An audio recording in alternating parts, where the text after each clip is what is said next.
Study IQ IAS, अब तैयारी हुई अफोर्डेबल। आपके माता पिता ने आपको बताया होगा, जितनी चादर उतने पैर पसारो। बताया है। अगर आपको पता चले कि कोई आपका दोस्त उधार ले लेकर शो ऑफ करता है, खूब पैसा खर्च करता है, तो आप बोलोगे पागल है, this person is stupid, he is mad. और यही चीज कोई देश करे और वो देश दुनिया विश्व का सबसे बड़ी अर्थव्यवस्था हो। Ladies and gentleman, boys and girls, मैं हूं आपका दोस्त, host, educator, mentor Sanghi sir, और आप सभी का स्वागत करता हूं स्टडी IQ IAS पर। जिस देश की बात हो रही है उसका नाम है none other than US of United States of America. तो अब यूनाइटेड स्टेट्स ऑफ अमेरिका जो प्रोजेक्शंस लगाए गए हैं, और ये IMF द्वारा लगाए गए हैं, ऐसी संस्था द्वारा जो कि एक न्यूट्रल संस्था मानी जाती है। ऑल दिस इंस्टीट्यूशंस, ऐसा भी कहा जाता है ये न्यूट्रल है, और कई बार ये भी कहा जाता है कि ये यूएस डोमिनेटेड है। अगर कोई चीज यूएस डोमिनेटेड है तो वो यूएस के खिलाफ क्यों बोलेगी? यस। ये सारे PDFs डाउनलोड करें मेरे टेलीग्राम हैंडल से, आयुष सांघीज IAS अकेडमी, और इसी के साथ मुझे सोशल मीडिया, इंस्टा और ट्विटर पर भी फॉलो करें। यहां पर आपको एक्सट्रीम वैल्यू एडेड कंटेंट दिया जाता है जो कि आपकी तैयारी में आपको हेल्प करेगा।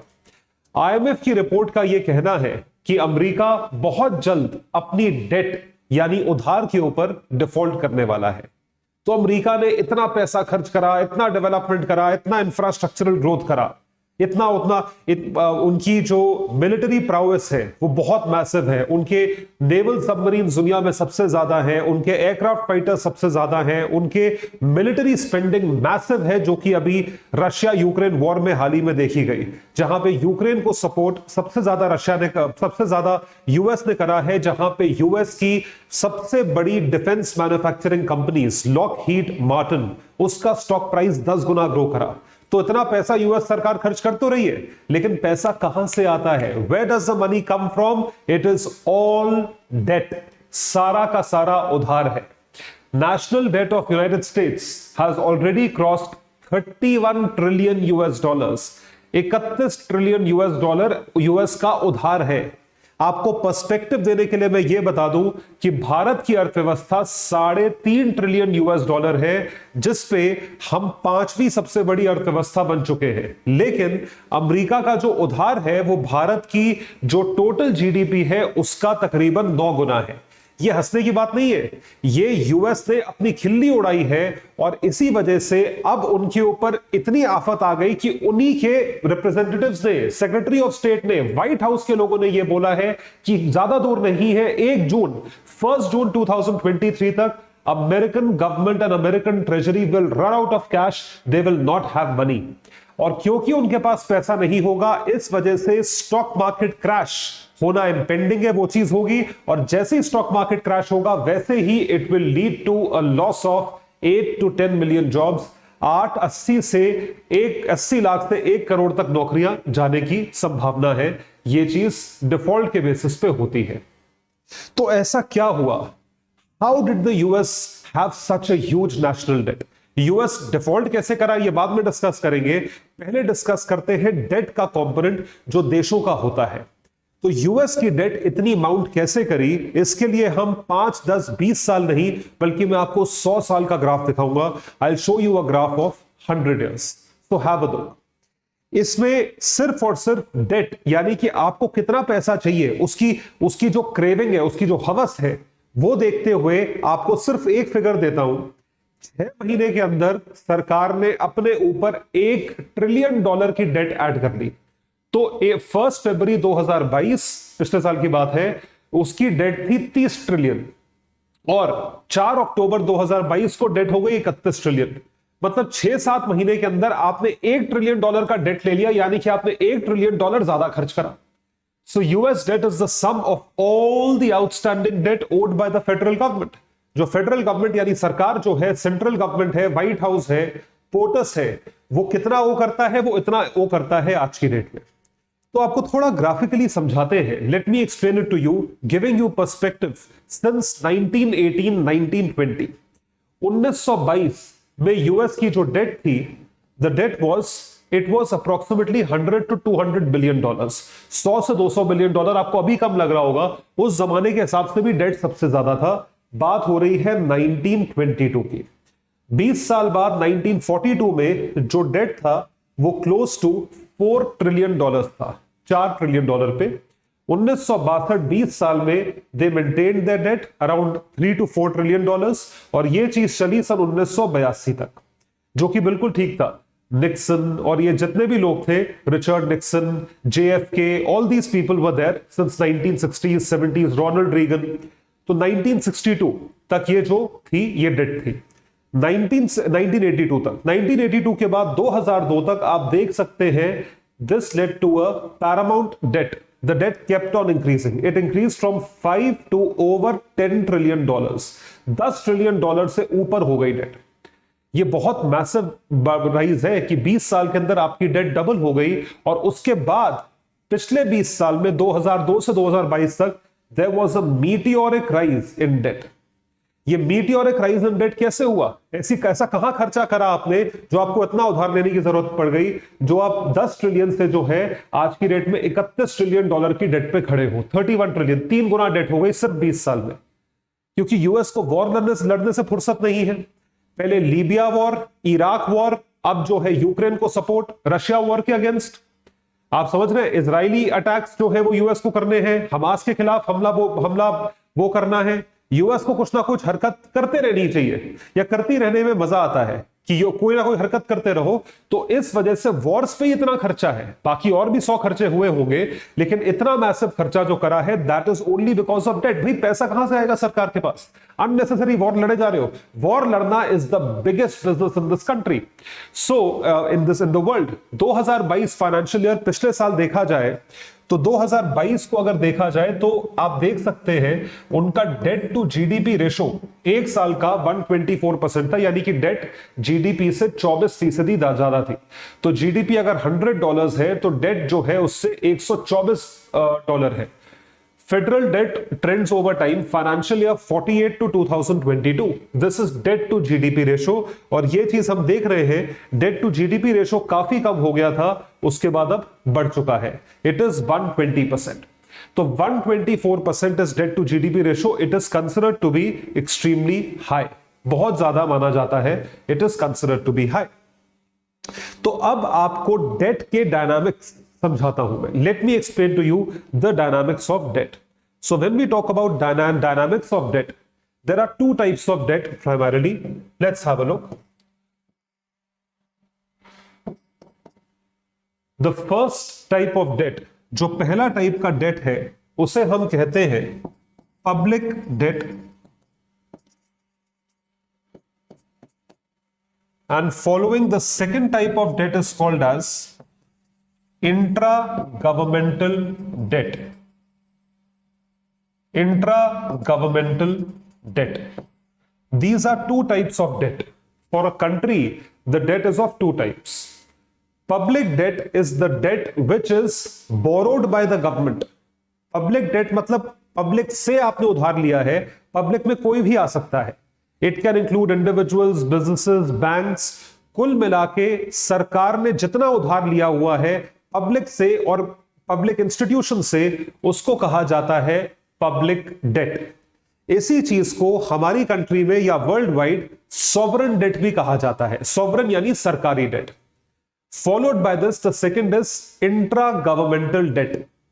Intra governmental debt is when one department of the government borrows from the other department. Intra का मतलब होता है within departments, within governments, in between governments. State ने सेंटर से लिया, सेंटर से स्टेट ने लिया, सेंटर के एक विभाग ने दूसरे विभाग से लिया, और वाइस वर्सा।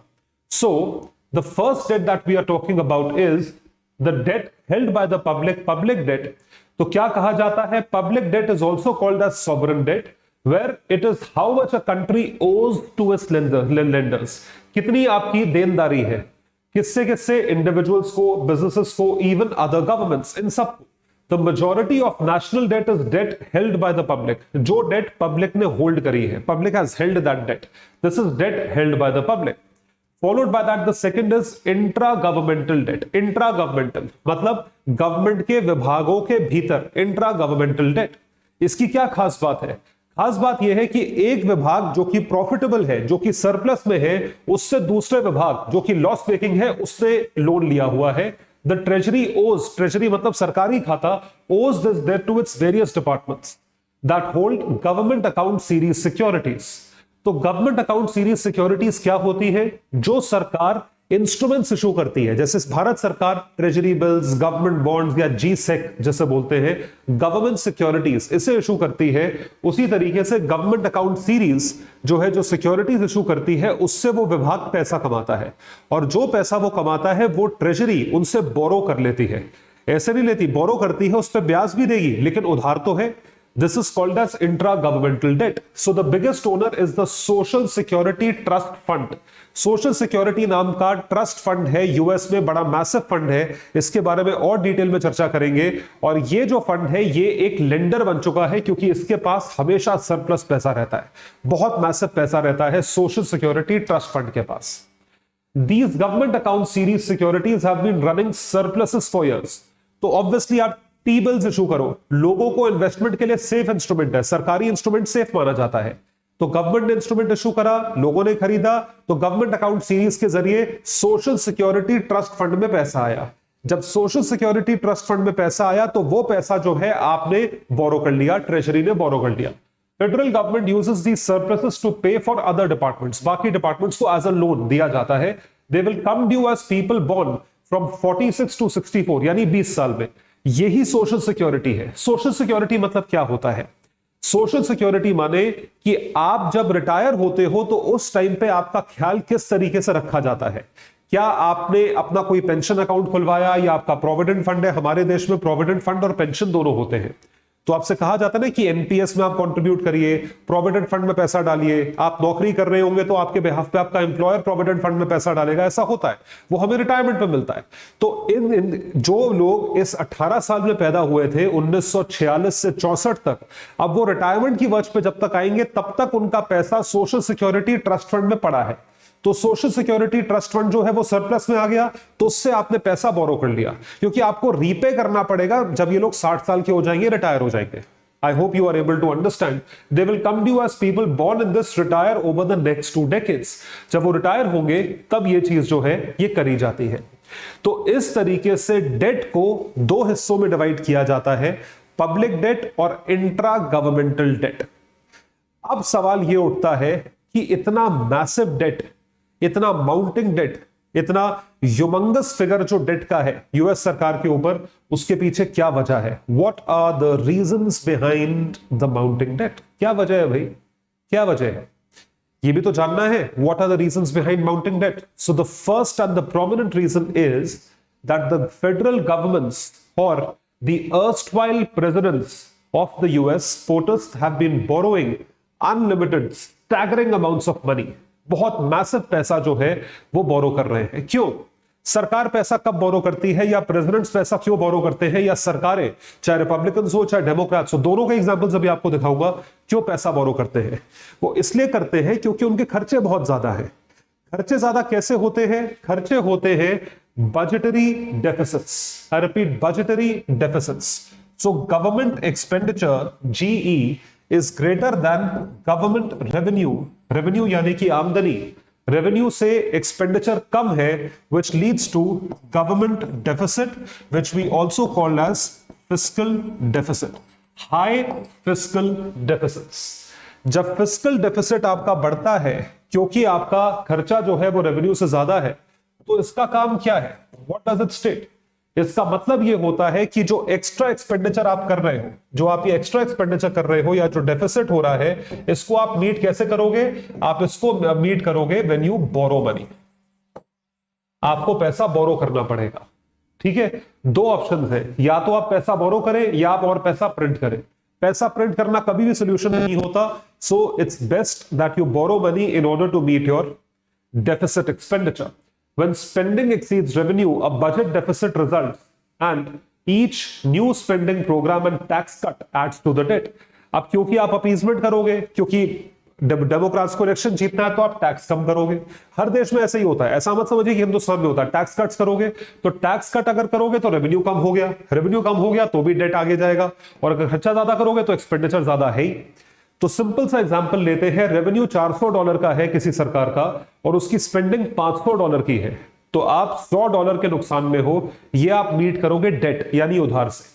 नेक्स्ट ईयर आपका रेवेन्यू $600 है और स्पेंडिंग $800 है, तो आपका नुकसान हो गया $200। तो इन टोटलिटी $300 इज डेफिसिट और दिस रिजल्ट्स इनटू डेट। इसका जो है डेट आता है, this results into a debt. अब ये डेट के पीछे रिस्पॉन्सिबल कौन है, ठीक है। अब आप अपनी इमेजिनेशन को थोड़ा रिफ्रेश करें और पिछले 20 साल में देखें पोर्टस किसने होल्ड करा है, who all have held ports. So the biggest debt has been added by this man, Mr. Barack Obama. Appeasement की एक हद होती है, एक होती है बेहद अंधा अपीसमेंट होता है, वो इन्होंने करा था मिस्टर ओबामा ने। कैसे करा था? How did Obama contribute to the heavy debts? आपने ओबामा केयर के बारे में सुना होगा, जिसकी लाइंस पे या मतलब जैसे कॉन्सेप्ट पे हिंदुस्तान में भी नेशनल हेल्थ केयर बिल या आयुष्मान भारत स्कीम जो है वो लाई गई है। जब ओबामा केयर की बात हुई तो ओबामा केयर के चलते इतना मैसिव हेल्थ केयर जो है वो दिया गया गरीब लोगों को फ्री में, मुफ्त में, at extremely subsidized cost, almost free of cost, and it was not given only to the American citizens, it was also given to the infiltrants or immigrants, जो इमिग्रेंट्स है, जो बाकी दुनिया से आते हैं। तो जितने गरीब देशों से लोग थे जिनको हेल्थ इश्यूज थे, सबके सब यूएस शिफ्ट हो गए। जानलेवा बीमारी वाले लोग भी यूएस शिफ्ट हो गए कि वहां पे फ्री में हेल्थ केयर सेवा मिल रही है। और इस चक्कर में जो यूएस सिटीजन से मिडिल क्लास लोग थे, मेरे सगे मामा रहते हैं यूएस में, उन लोगों की हेल्थ सब्सिडीज खींच ली गई। टैक्स पेयर वो है, लेकिन उनको वो हेल्थ फैसिलिटीज नहीं मिली, वो मिली एक पर्टिकुलर इनकम ब्रैकेट तक के लोगों को। तो इस वजह से ये ओबामा के हारने का एक बहुत मैसिव रीजन सेकंड टर्म में ये था कि उन्होंने इन चीजों को अवेलेबल नहीं कराया। अब आप इतनी चीजें फ्री में प्रोवाइड करोगे तो पैसा तो चाहिए, और अगर आपकी आमदनी उतनी नहीं है तो पैसा कहां से आएगा? पैसा आएगा उधार लेकर। So mister Obama contributed to what? Heavy debts to the US government, in fact massive debts. ये अगर वैसे तो यूएस में 2 टर्म्स एक प्रेसिडेंट सर्व कर सकते हैं इन कंटिन्यूएशन, तीसरी टर्म में आते तो यूएस का बंटाधार हो गया होता आज से 4 साल पहले, 5 साल पहले। वो तो गनीमत है कि ये पावर में नहीं आए और कोई डेमोक्रेट पावर में नहीं आया। इन्होंने सबसे ज्यादा डेट कंट्रीब्यूट करा है पिछले 20 साल में, more than Bush. Have a look at this. He added $8.3 trillion of debt, a 70% increase in a span of 8 years. 8 साल में $8.3 ट्रिलियन, यानी कि अगर बात करी जाए $8,30,000 करोड़, $8,30,000 जीरो गिन लीजिए कितने होंगे, इतने का डेट ऐड करा 8 साल की रिजीम में। That's due to the American recovery and reinvestment act. एक ये चीज थी, दूसरा ओबामा केयर था, stimulus package will help resolve the economic crisis that US was going through. इसको कहा गया था, इसको इकोनॉमिक्स की टर्म में कहा जाता है क्वांटिटेटिव ईजिंग, QE, कि आपने क्वांटिटी को ईज करा, मतलब आपने उसे आसान करा। He also cut taxes cut, सब अपीसमेंट वाले काम करे। आपने इकोनॉमी को रिवाइव करने के लिए इतना पैसा खर्च करा, ओबामा केयर में गरीबों को हेल्थ सर्विसेज दी, आपने टैक्स कट्स करे, मिलिट्री स्पेंडिंग बढ़ाई क्योंकि वॉर लड़ना था आपको। तो ये सारी चीजें added to heavy debt, largest deficit contributor to the US economy. Followed by that mister Trump, what did he do? He also added debt. In 4 years, he added debt. How much debt did he add to the US Treasury or on the US government? $7.8 trillion of debt. This was a 39% increase. This was in a span of 4 years. 1 February 2022, President Biden has added $2.26 trillion of debt, and it's only been less than 2 years in fact. अभी तो 1.5 साल भी नहीं हुआ और $2.5 trillion का date जो है ऑलमोस्ट ऐड हो चुका है। तो हर प्रेसिडेंट जो है उधार। तो भाई तुम खर्चा कर रहे हो, तुम अपने आप को डेवलप्ड इकोनॉमी मानते हो, तुम डेट लेकर काम कर रहे हो ना। तुमसे बेटर तो हमारी कंट्री का रिक्शा वाला है कि जो कमाता है उसमें से खर्च करता है, उसमें से खाना खाता है और खुश भी रहता है। और तुम इतना डेट अमाउंट कर रहे हो तो उल्टा सीधा खर्चा कर रहे हो। So this would lead to a global recession if US defaults. अगर कल को यूएस इकोनॉमी फटती है, I am using that term because this is an extremely pressing situation right now that US is about to default on its debt. अब एक date पे default ना हो, उसकी वजह से आप दूसरा डेट लोगे, जिसकी वजह से आप डेट ट्रैप में फंस जाओगे। एक उधार चुकाने के लिए दूसरा, दूसरा चुकाने के लिए तीसरा, फिर चौथा, फिर पांचवा। So this is what is happening. This outpaces both president Obama and Trump. तो डेमोक्रेट्स हो, रिपब्लिकन्स हो, सब के सब उधार पे चलते हैं, हेवी डेट पे चलते हैं। This is the first reason why the US debt is so high. Reason इनके मतलब इन्होंने क्यों करा इस पे नहीं जा रहे हैं, लेकिन ये कॉन्ट्रीब्यूटर्स है। दूसरा है सोशल सिक्योरिटी ट्रस्ट फंड, जिसकी तरफ कंट्रीब्यूशन है। एवरी प्रेसिडेंट बोरोस, कहां से बोरो करते हैं? एसएसटीएफ। क्योंकि ये जो फंड है, ये फंड क्या करता है, ये लेता है, this has a baby boomer generation. Baby boomer generation का मतलब यह होता है कि कोई भी इंसान जो 1946 46 से 64 के बीच में पैदा हुआ है, इनके लिए स्कीम निकाली गई थी कि आप कंट्रीब्यूट करो पैसा, आपको रिटायरमेंट पे एक बहुत बड़ा कॉर्पस मिलेगा। जैसे हमारी कंट्री में एलआईसी पॉलिसीज बेचते हैं, प्रोविडेंट फंड बेचते हैं, वहां पे इसको कहा गया था baby boomer generation. So baby boomer generation के चलते आप जो पैसा कंट्रीब्यूट करते हो वो आपको मिलता काफी सालों बाद है। तो this is something that has taken place, which is why SSTF is profitable। और क्योंकि SSTF profitable है, उस प्रॉफिट को देखते हुए आप क्या करते हो, आप के पास सरप्लस होता है तो आपसे सरकार उधार ले लेती है। So every president borrows over the years, the fund has taken in more revenue than it needed through payroll taxes. Payroll taxes leveraged on the baby boomer generation. Payroll taxes, payroll का मतलब क्या है? Salary पे जो tax लगता है। So they are the taxes employers and employees pay on wages, tips and salaries. ये taxes पे करते हैं। Baby boomers are anyone born from this to this generation, social security trust fund. Ideally this money should have been invested. Obviously ये भाई आपको return देना है। अब मुझे इंटरेस्ट मिलेगा ना रिटायरमेंट पे, मतलब मुझे कॉर्पस मिलेगा, मैंने 1 लाख रुपए दिया, मुझे 2 लाख रुपए मिलेंगे 30 साल बाद। तो उसके लिए आपको 2 लाख रुपए देने के लिए भी कहीं आगे इन्वेस्ट करना पड़ेगा। इन्होंने क्या किया, उसको लोन के तौर पे दे दिया। When members of that generation retire, baby boomer generation, instead the fund was loaned to the government to finance increased spending. आपने इन्वेस्ट करने की जगह वो सरकार को लोन के तौर पे दे दिया। सरकार भी उसे खर्च ही कर रही है, मतलब कोई इन्वेस्ट नहीं कर रहा है। Interest free loan helps keep treasury bond interest rates low, allowing more debt financing. Debt financing is the worst possible thing, क्योंकि डेट फाइनेंस आप तब करते हो जब आपकी सरकार डेफिसिट में होती है। डेट फाइनेंस क्या फॉर्मूला होता है कि हम डेट में हैं, मतलब हम डेफिसिट में हैं, हम डेफिसिट में हैं, उस डेफिसिट को फाइनेंस करने के लिए मुझे उधार चाहिए। तो आपने डेफिसिट को फाइनेंस किया डेट से, उधार से, but it must be repaid by increase taxes and more individuals retire. क्योंकि कभी ना कभी तो वापस देना पड़ेगा। ये जो आप अभी पैसे ले रहे हो ना, यूएस सरकार जो अभी पैसे ले रही है, जो भी पैसे ले रही है, डॉलर्स और 31 ट्रिलियन डॉलर, ये सूद समेत वापस जाएगा। और जिस दिन वापस जाने के लिए होगा, आप क्या एसवीबी बैंक, क्या पंजाब नेशनल बैंक, क्या एसबीआई और आपके जितने भी बैंक है यूएस में, और इंडिया का एग्जांपल मैंने ले लिया लेकिन वो अलग बात है, लेकिन एसवीबी बैंक जो है वो फटा है। ये सारे के सारी ये पूरी इकोनॉमी फटने वाली है। This economy is about to crash and we are talking about the American economy. और एक और सोर्स है डेट का, वो है इन्वेस्टमेंट फ्रॉम अदर कंट्रीज, दूसरे देशों से इन्वेस्टमेंट। यूएस को बहुत शौक है अपने ट्रेजरी बॉन्ड्स जो है इशू करने का, और वो बाकी कंट्रीज खरीदती हैं। ये बाकी कंट्रीज भी करती हैं, लेकिन वो कम संख्या में करती हैं। यूएस के ट्रिलियंस ऑफ डॉलर्स के बॉन्ड्स चाइना, जापान जैसी बड़ी इकोनॉमीज ने होल्ड करे हुए हैं। यहां तक कि आप ये मान के चले कि यूएस उनको आज की डेट में ट्रिलियंस ऑफ डॉलर्स ओ करता है। अगर किसी ने अपने पैसे वापस मांग लिए, जापान ने या चाइना ने, तो आप ये समझ के चले कि यूएस को हाथों हाथ उनका पैसा ब्याज समेत, सूद समेत वापस करना पड़ेगा। इसमें सबसे बड़ा कंट्रीब्यूटर कौन है, आइए देखते हैं। Investment from other countries. So US government issuing the treasury bills for countries like China and Japan to invest. China Japan invest करते हैं एज एन इन्वेस्टमेंट इंस्ट्रूमेंट, कि वो पैसा देते हैं और टी बिल्स खरीदते हैं। जो पैसा दिया जाता है उसके तहत वो एक्सपोर्ट करते हैं और यूएस से पैसा कमाते हैं, या उसी से एडजस्ट करते हैं जो उन्होंने लोन के तौर पे दिया है। They are happy to lend to America, क्योंकि ये लेंडिंग हुई the largest customer, so that it will keep buying their exports, कि ये एक्सपोर्ट करते रहेंगे, यूएस उनसे खरीदता रहेगा, और यूएस के ऊपर इनकी इकोनॉमी का उधार है। तो आप देख सकते हैं, आपके सामने लिस्ट है major foreign holders of treasury securities.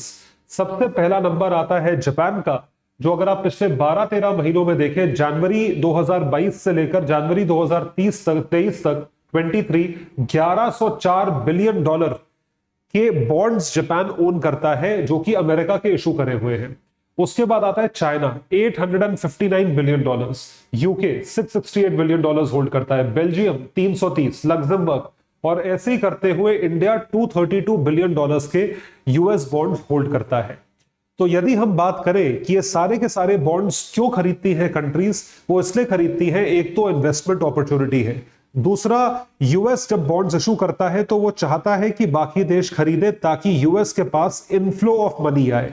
उस इनफ्लो से वो यूएस बहुत काम कर सकता है, अलग अलग चीजों में इन्वेस्टमेंट कर सकता है, इकोनॉमी को ग्रो करा सकता है, एम्प्लॉयमेंट रेट्स ग्रो करा सकता है, जो काम पैसों से होता है। अब सवाल आता है कि इन्वेस्टमेंट इंस्ट्रूमेंट जो है वो आपको क्या रिटर्न देता है, what return does it give? So it gives you low rate of interest. Interest rates are not that high, मतलब बहुत अट्रैक्टिव आपको 10, 15, 20% का रिटर्न नहीं मिलेगा, आपको कम रेट ऑफ इंटरेस्ट यूएस पे करता है। Why are the rate of interest so low, and why even after rate of interest being low, people invest? So purchasers of T-bills are confident that the US has the economic power to pay them back. उनको लगता है कि US एक इतनी बड़ी आर्थिक जो है स्थिति में है, या it is a power house of money, it is a power house of economic growth, that it will be able to pay back. भाई आपको भरोसा होता है, आप किसी को उधार दे रहे हो, ठीक है, तो आपको भरोसा होगा ना। अगर आपको भरोसा ही नहीं होगा कि अगला आपको पे कर पाएगा तो आप क्यों उसे उधार दोगे? आप किसी गरीब आदमी को उधार थोड़ी दोगे, फिर तो आप दोगे कि दे के भूल जाओ, वो अलग चीज है। अगर किसी और को उधार देते हो तो फिर आप ऐसे देख के देते हो कि भाई ये मुझे पे कर पाएगा नहीं कर पाएगा। During recessions foreign countries they don't know where the money would come from. Foreign countries increase their holdings of treasury bonds, क्योंकि इस टाइम पे यूएस इशू भी करता है और फॉरेन कंट्रीज खरीदती भी है, क्योंकि यूएस एक तो पैसा चाहता है, दूसरा इनको इन्वेस्टमेंट अपॉर्चुनिटी मिल रही है इन्वेस्ट करने की। रिसेशन के टाइम पे यूएस को पैसा पंप करना पड़ता है मार्केट में, जिस वजह से वो बॉन्ड इशू करके पैसा रेस करते हैं, और इसी कॉन्फिडेंस पे लोग पैसा इन्वेस्ट करते हैं या बॉन्ड्स खरीदते हैं कि यूएस पे बैक कर पाएगा। So the US government has benefited from low interest rates. It couldn't keep running budget deficits. It couldn't keep on running budget if interest rates skyrocketed. अगर interest rates ज्यादा होते तो वो कर ही नहीं पाते। Interest rates कम रखते हैं और वो कम interest rates को पे करते रहते हैं। लेकिन अब वो भी होते होते भाई एक लिमिट तक इंटरेस्ट रेट्स लो भी काम आएंगे ना। अब आप $40 ट्रिलियन की डेट लेकर बैठ जाओगे तो इंटरेस्ट रेट्स थोड़ी काम आएंगे। So what is the US debt ceiling? अब ये बहुत अच्छा कॉन्सेप्ट है, very very important and a major, you can say it is a concept which is very important right now, कि भाई कोई उधार की लिमिट है, आप बोरो किए जा रहे हो, is there a limit on this? क्या इस पे कोई लिमिट है? यूएस की डेट सीलिंग कुछ है? मतलब डेट सीलिंग, आप उधार लेते जा रहे हो, बिल्डिंग बनाते जा रहे हो, कितना बड़ा रूम बनाओगे?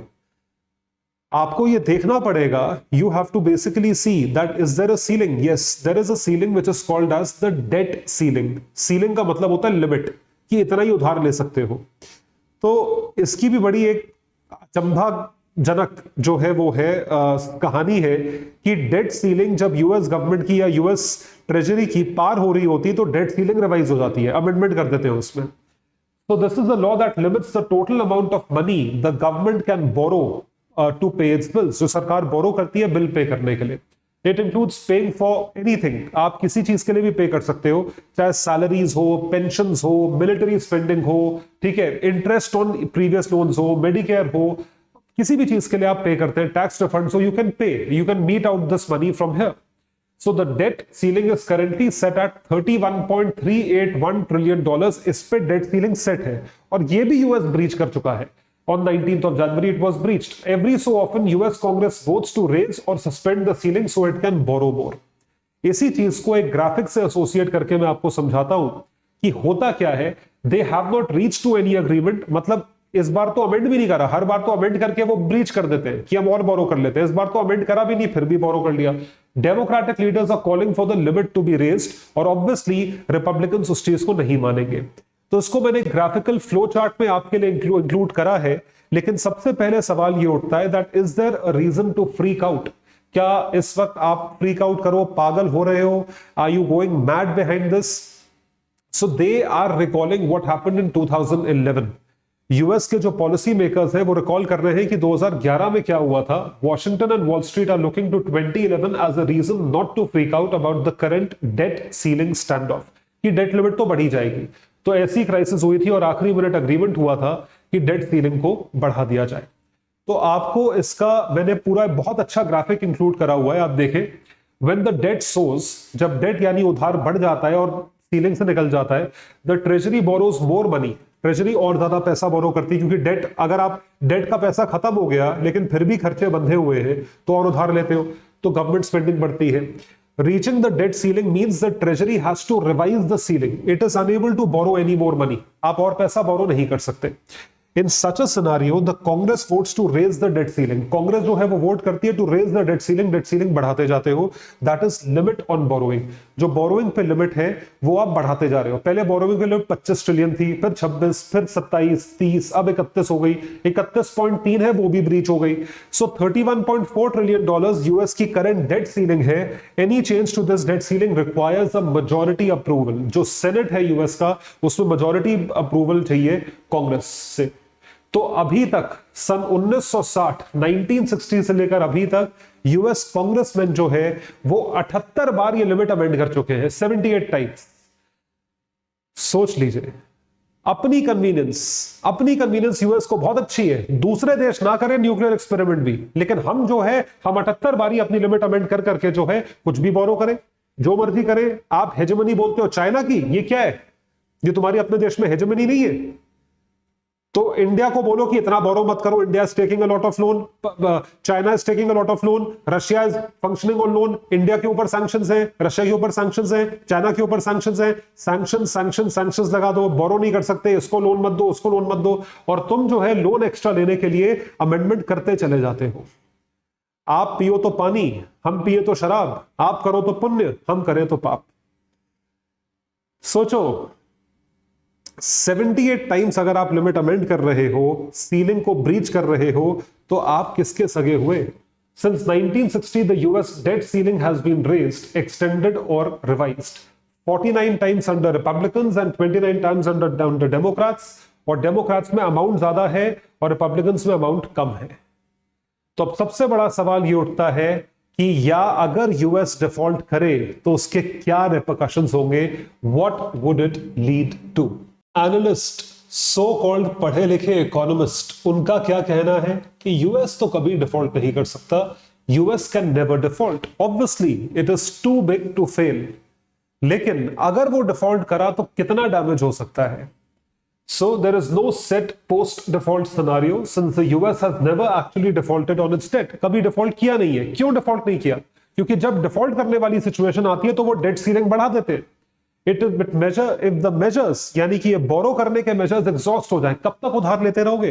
30 का 31 ट्रिलियन, 32, 33, 34, 35 का $100 ट्रिलियन के डेट पे ऑपरेट करोगे?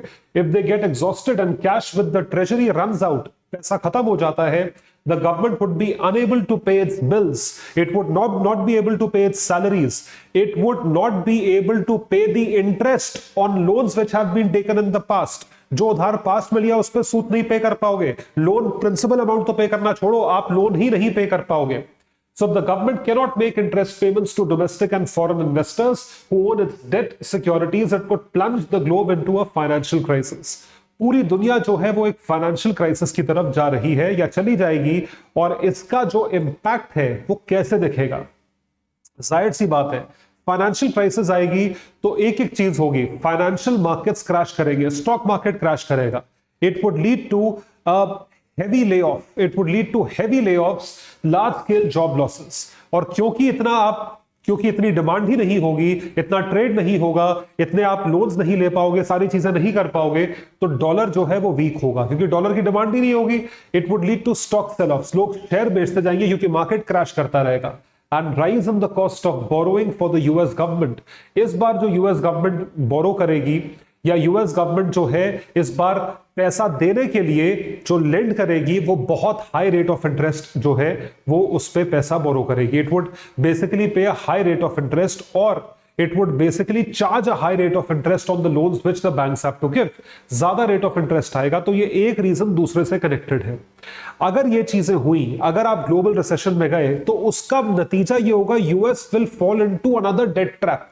उसको और उधार लेना पड़ेगा. So national debt would keep on mounting, it would increase the national debt. National debt बढ़ेगा तो इंटरेस्ट बढ़ जाएगा, which in turn causing widespread interest rate hike. Interest rate बढ़ेगा ही बढ़ेगा.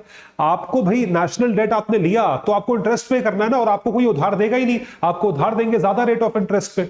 So for business owners, mortgage and other sectors, everyone would be charging higher rate of interest. और जो loans आगे लोगों को दिए जाते हैं वो भी ज्यादा रेट ऑफ इंटरेस्ट पे दिए जाएंगे, तो लोग बोरो कर नहीं पाएंगे.